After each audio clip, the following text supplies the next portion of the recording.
أعوذ بالله من الشيطان الرجيم بسم الله الرحمن الرحيم الحمد لله رب العالمين والصلاة والسلام على أشرف الأنبياء والمرسلين سيدنا ونبينا وحبيب قلوبنا والشفيع لذنوبنا وتبيب نفوسنا أبي القاسم محمد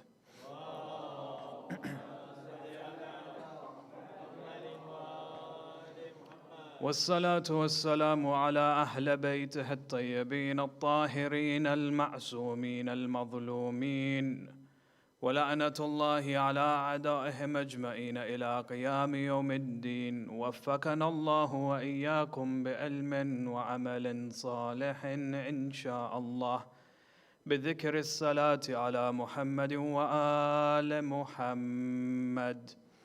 اللهم صل على محمد وآل محمد وعجل فرجه. أما بعد فقد قال الله عز وجل في كتابه الكريم بسم الله الرحمن الرحيم يا داود إنا جعلناك خليفة في الأرض فاحكم بين الناس بالحق ولا تتبع الهوى فيضلك عن سبيل الله. آمنا بالله صدق الله العلي العظيم. اللهم صل على محمد وعلى محمد. Respected elders, brothers and sisters, Assalamu alaikum wa rahmatullahi wa barakatuh. To continue the narrative of Nabi Dawood alayhi salam, we began his narrative a few weeks even prior to the month of Ramadan, just to continue our series in looking at the stories of the Anbiya alayhim salam. You find that Nabi Dawood alayhi salam, in the previous session we spoke about how he became the king and how he fought against Jalut, and all of a sudden he became a celebrity in his kingdom. And later on, after the passing of Talut, he took on the reins of being the leader of society. The empire was now under his control.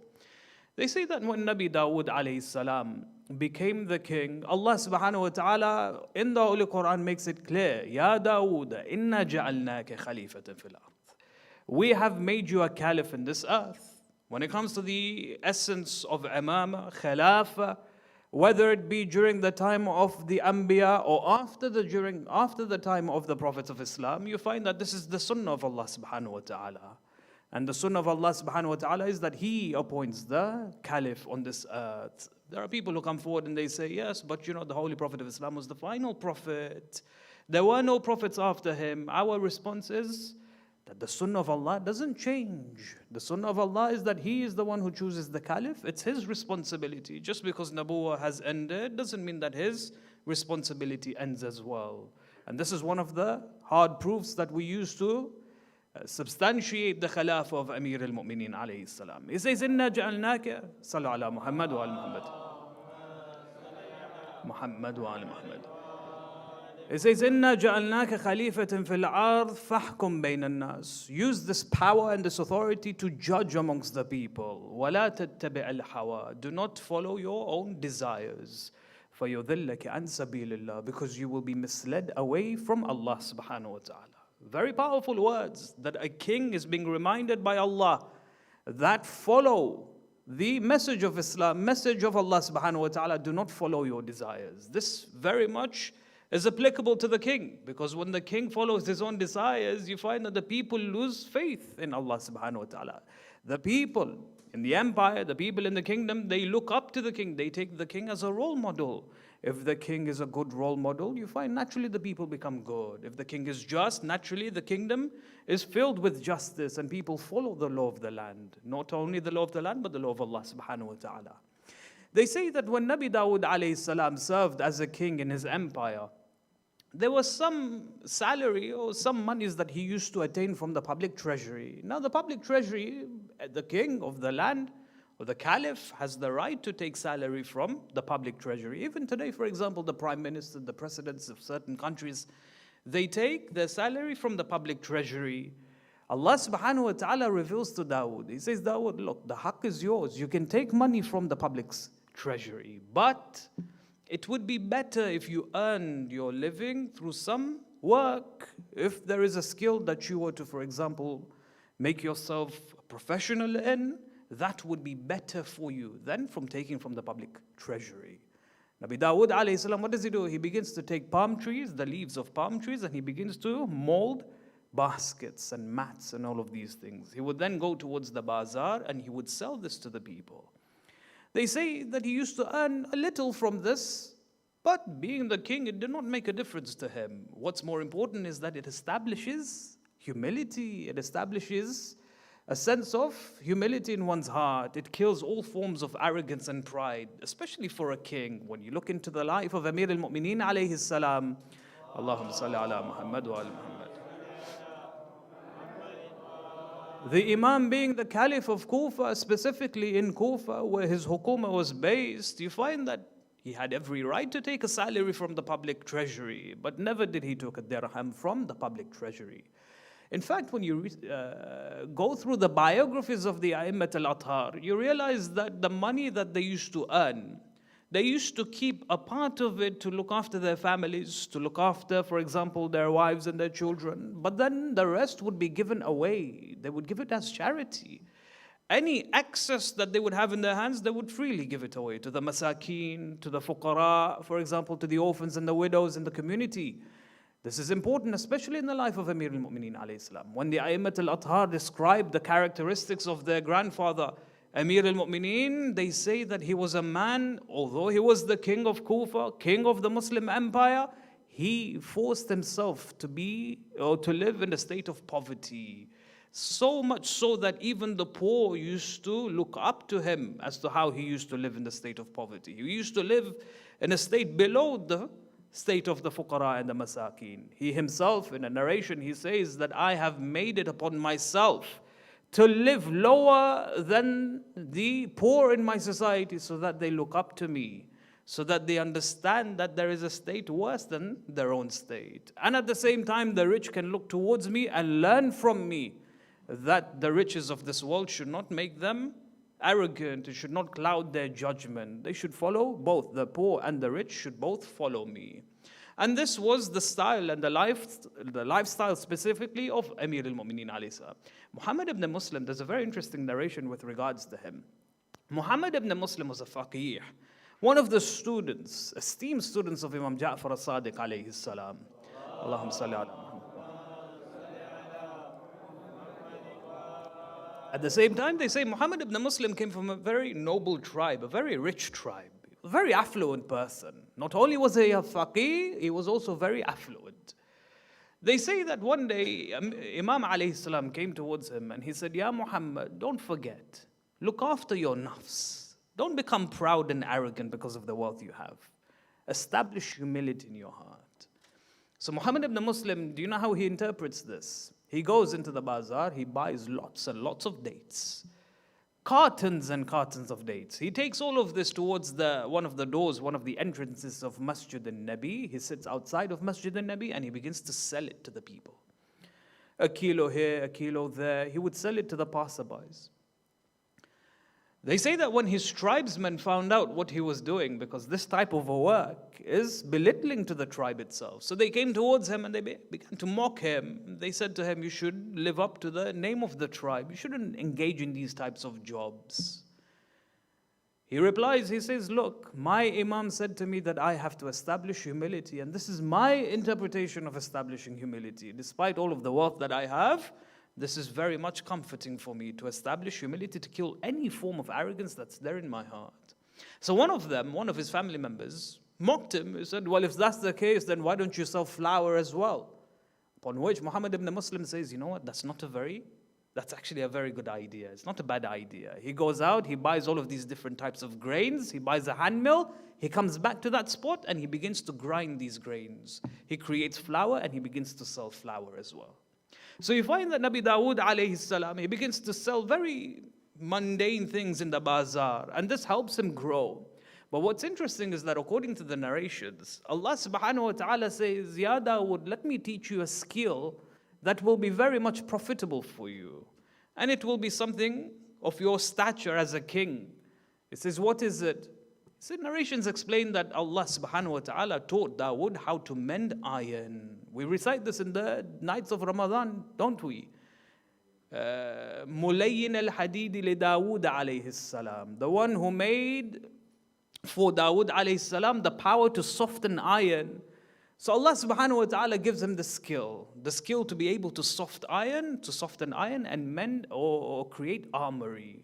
Now here there's two things that you can understand from this. Number one, does it mean that there were no armories existing at that time? That Nabi Dawood alayhi salam was the first to create armory? Well, it doesn't make very much sense, because war, battle, bloodshed used to exist in that time. They used to have weapons to engage in warfare. At the same time, they used to also have armory. What we understand from this is that he created a new style of armory, a new technology that was given to him, or a skill that was given to him, that he created new fashions of armory. He was able to create lightweight armory, which was very strong, very heavy, especially within the battlefield. You know how in the 1990s and early 2000s, the televisions, fat boxes that we used to have, and now look at the televisions, they're as thin as paper. Perhaps we can understand this. The time that armory was one style, but then Nabi Dawood, through the wisdom of Allah, through the knowledge of Allah, was able to create a new fashion of armory, which was very much suitable in his time, very much suitable for his position as the king of his empire. Because the Quran highlights in many different areas that Allah subhanahu wa ta'ala aids him, assists him in establishing an empire that no one had before him. So Nabi Dawood alayhi salam begins to manufacture these different armory. And he serves as a king for many, many years. There's a beautiful, interesting narration that takes place between him and a prophet of Allah subhanahu wa ta'ala. A prophet of Allah by the name of Dhul Qafl. In the biblical language, he's known as Ezekiel. Say one day, Nabi Dawood alayhi salam is walking in the outskirts of his city, when he hears a sound of someone talking, so he follows this sound. It takes him towards a cave. He climbs the mountain, not a very big mountain. He climbs the mountain, he comes towards a cave. When he comes and he approaches the cave, the Prophet Dhul Qafl comes out, Ezekiel. Nabi Dawood alayhi salam says to him, I've been hearing sounds, so I followed the sounds and I came, it brought me here. Are you the one? What is your name? He says, I am Ezekiel, I'm Dhul Qafl. He says, and you are? Nabi Dawood replies, he says, I am David, I am Dawood alayhi salam. He says, are you Dawood the king? Because there are many Dawoods within our society. He says, yes, I am Dawood the king. He says, what can I do for you? Dawood alayhi salam, he sees the cave and he says to him, he says that I realize that you're living in this cave. This cave is your home. Do I have permission to enter this cave? Dhul Qafl says, no, you don't have permission to enter my home. Allah subhanahu wa ta'ala reveals to Dhul Qafl, he says, Ya Dhul Qafl, Dawood is one of my prophets, do not insult him. Ezekiel, he apologizes. He says, I never thought that the king of our empire was a prophet of Allah subhanahu wa ta'ala. Both were prophets. But Ezekiel didn't understand, or he didn't know that Dawood alayhi salam was chosen by Allah subhanahu wa ta'ala as well. So he enters the cave of Ezekiel. He looks around. He sees that this person, Dhul Qafl, is living in absolute poverty. The person is in shaggy clothes. The person is in, his clothes are ragged. It's torn. There's no possessions. There's nothing in the cave. When he looks around, he makes a face. Ezekiel looks at him and he says, Ya Dawood, I'm not poor. I don't live in the state of poverty. As long as my body doesn't touch the fires of Jahannam, I am not poor. And he says, Ya Dawood, you're not comfortable either. With all of your maids and all of the riches and the softest of beds, the way you live your life, as long as your body has not experienced Jannah and the pleasures of Jannah, you have not experienced true comfort. Dawood, he says, of course, I know this. The Prophet of Allah, he understands this. He turns to Ezekiel, he says, Ezekiel, I have a question for you. Have you ever been tempted by dunya?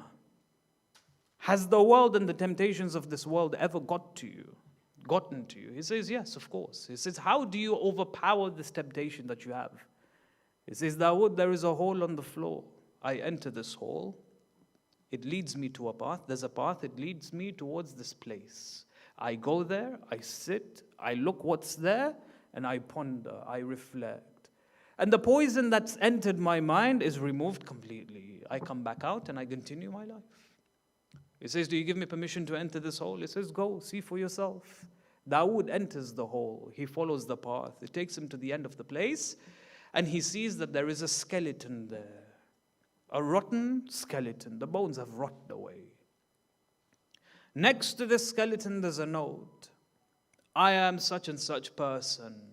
I used to be a king of a great empire. For many decades, I ruled in these lands.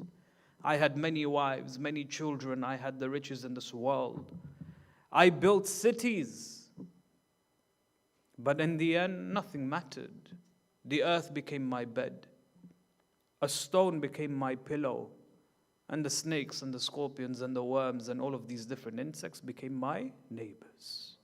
Whoever reads this, no, do not be tempted by the world.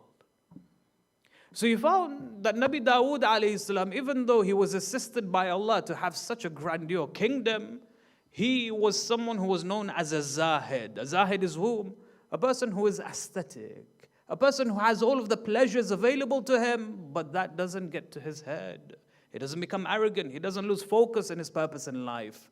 A person has amenities. He has access to all of the different pleasures, but he has control over these pleasures as well. The A'immat al-Athar, likewise, many of them, for example, when you read the biography of Imam Hassan alayhi salam, and Imam Sadiq alayhi salam, Imam al-Rida alayhi salam, all of these beautiful imams, you find that they were quite affluent in the way they used to live their lives, but never did the riches get to them.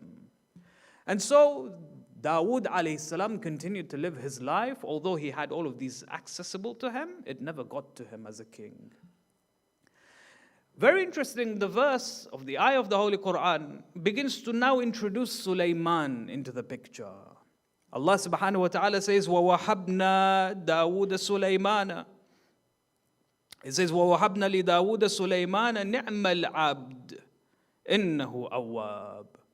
Sulaiman is now being introduced into the life of Nabi Dawood alayhi salam. What's beautiful in this area, in this particular discussion, is that when you look at the relationships between a prophet and his successor, you realize that the successor, when he is known, when the prophet knows that this single person will be my successor and my wasi, they make it public to the people.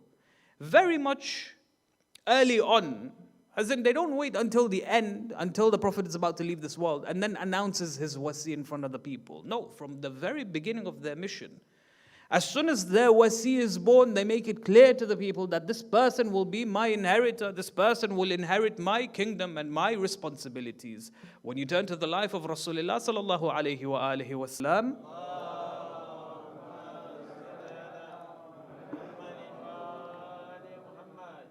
Dhul Ashira takes place, doesn't it? As soon as he is inaugurated as the prophet, he invites all of his family members to come towards his home. In that single place, very early on in his mission, literally a few days later, he announces the Khilafah of Ali ibn Abi Talib alayhi salam. Inna hadha akhi wa wasi wa khalifati min ba'di. So, likewise, Sulaiman, when he now enters the scene, you find that Dawood alayhi salam makes it clear to the people that this son of mine will be my inheritor. Now here's something interesting. Just like Nabi Yaqub alayhi salam, when Yusuf alayhi salam was born, naturally Yaqub showed favoritism to Yusuf, wasn't it? Now Yusuf was the caliph, he was the successor of Nabi Yaqub. And Nabi Yaqub made it clear to the people that this son of mine will be my inheritor. Naturally, when that happens, there's more favoritism to shown to that son compared to all the other sons. Now all the other sons, as we know according to the story, became jealous. Likewise here, Nabi Dawood, when he singles out Nabi Sulaiman, all of the other brothers began to get jealous. Jealousy in this area is a natural phenomenon, but at the same time, the sons have the responsibility to understand that they have to be subservient to the law of Allah, subservient to the Prophet of Allah subhanahu wa ta'ala. Again, when you look at the history of Amir al-Mu'mineen alayhi salam, on the one hand you had Imam Hassan and Imam Husayn alayhim salam. On the other hand, you had all the other sons, Muhammad ibn Hanafiya, Abbas. You had, for example, Uthman, Abdullah, Ja'far, all of them who gave their lives in Karbala. The Imam alayhi salam constantly showed favoritism to whom? Imam Hassan and Imam Husayn alayhi salam. But then at the same time, he trained all the other sons to be subservient towards the coming Imams, the upcoming Imams. Likewise here, Nabi Sulaiman alayhi salam was shown, or a lot of favoritism was shown towards him. At the same time, he made it clear to the elders of the Bani Israel that now Sulaiman will inherit from me. He will soon take over the responsibilities of this empire. Now the elders of the Bani Israel, they had an issue with this. Some of them argued, they objected, said, we have a greater right to the Khilafah than this child. We have the experience, we have the knowledge, we have wealth. Yes, we have, for example, wisdom to govern the affairs. He is just a child. And so they objected in different ways, just as how, for example, they objected the Khilafah of Amir al-Mu'mineen alayhi salam. What's beautiful is history always repeats itself. The Prophet would say one thing, but then the people would say another. The people would think that they are better in their opinions compared to the prophets of Allah. Just few years prior to that, few decades prior to that, Talut was chosen amongst the Bani Israel, and the Bani Israel objected to that as well. So naturally they objected. They could not handle the fact that a 13-year-old would be the next caliph. What's interesting is that in the Holy Quran, Allah subhanahu wa ta'ala says to Dawood that we gave him fasl al-khitab. Fasl al-khitab is the ability to judge amongst the people. The ability to judge amongst the people. One day there was a case that was brought to Nabi Dawood alayhi salam. Two parties came into his courtroom. They presented their case to Nabi Dawood. Now Nabi Dawood, not only was he a king, but he was a judge as well. So he turns to Sulaiman, he turns to the elders of the Bani Israel. He says, you know what, I will not judge in this case. I will let my son judge for me. It was his way of showing to the people that Nabi Sulaiman is very much in a position to govern the empire. What was the case? The case was that there were two parties, the farmers and the shepherds. They both had certain responsibilities. I'll explain in a moment. What happened was during one of the nights, the sheep entered the farmers' farmlands and ate all the crops, damaged all the crops. Now the farmers, they need their crops to provide for themselves. It was their way of earning an income. If their crops are damaged, meaning that their risk is cut off. So there was an argument that was established. They came to Dawood for a judgment. Dawood turns to Sulaiman. He says, my son, what's the ruling here? Now, according to the Jewish law that existed in the time, the law of Nabi Musa alayhi salam, the law dictated that during the day, the farmers would be responsible to look after their lands. During the night, the shepherds would look after the lands of the farmers. So during the day, the farmers would keep an eye whether the sheep or the other animals would come into their lands, and then they would shoo away if the animals came towards those lands. During the night, the farmers would rest, the shepherds would look after the animals. But during this night, the sheep came, they ate the crops, and then they came to Dawood alayhi salam. Now the narrations here explain that there are three things, or there are three categories of narrations explaining different things of what really happened. Two of these narrations we don't accept. One of them is correct. The first narration says that both Nabi Dawood and Nabi Sulaiman judged in this case. And both Nabi Dawood had his ijtihad, and Nabi Sulaiman had his ijtihad. And both of them were different. So Nabi Dawood alayhi salam judged. He said that what is the value of the crops that has been destroyed? The value of the sheep should be given to the farmers. So if $100 of crops is destroyed, then $100 of sheep should be given from the shepherds to the farmers. Nabi Sulaiman alayhi salam said, no, I disagree. This is one narration. He says, no, I disagree. The sheep should not be given to the farmers, but if there are new sheep born in that season, the new lambs, then they should be given to the farmers. Plus the wool that's grown in that season and the milk that is produced in that season, all of that should be given to the farmers, but not the sheep specifically. We reject this hadith simply because it goes against the whole idea that Nabi Dawood alayhi salam gave the responsibility to Nabi Sulaiman to judge amongst the people. It was his way of showing the people that he is the new caliph. It goes against the contrary, this particular narration. Besides, you cannot have two prophets who have different opinions in a single case. If there are both, for example, prophets of Allah subhanahu wa ta'ala, they should be along the same lines. They shouldn't give different judgments. The second group of riwayat explain that no, Nabi Sulaiman gave the judgment, but there were discrepancies. They argued or they differed in their opinions, but this differences of opinions was held behind closed doors. So they discussed the different elements behind the case, and then once they finished discussing, they came and Nabi Sulaiman issued the verdict in public. Again, we disagree with this. Why? Because it goes against the contrary, it goes against the narrative. If Nabi Dawood alayhi salam, his sole reason to give this responsibility to Nabi Sulaiman was to show and highlight his authority in this running the affairs of this empire, for him to interfere and disagree with Nabi Sulaiman doesn't give a good image. The third narration explains, or the third groups of narration explains, that he did not involve himself in this particular case. Nabi Sulaiman himself came, through his wisdom, he issued a verdict. And this was the verdict that he gave. Why was this verdict so different?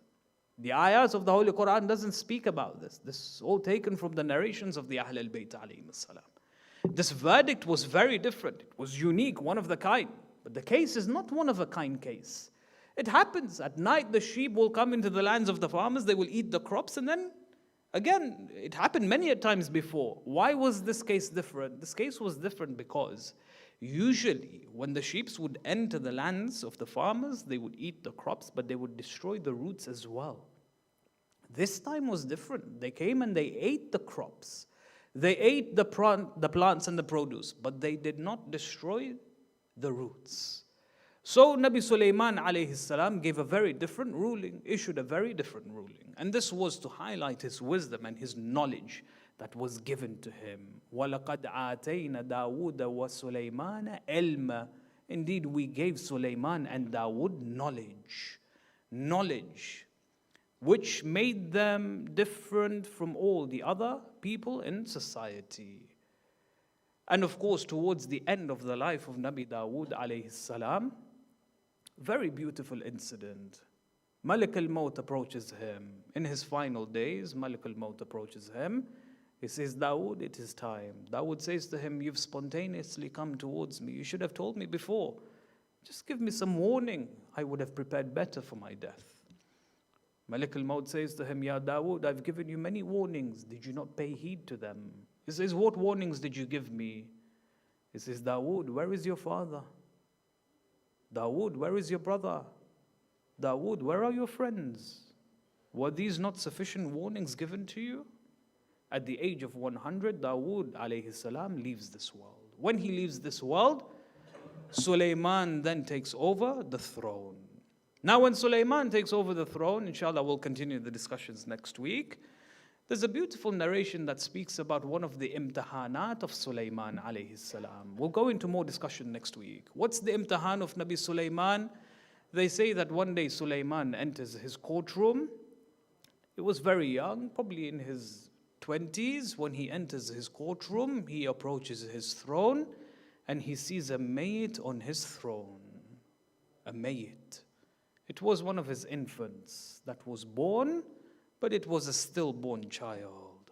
One of the things that Nabi Sulaiman had was mal, but what he did not have was banoon. He did not have children. Mal wal banoon zinat al hayat ad-dunya. He had all the riches in the world, but he did not have sons. When he did have a son, it was born as a mayyit.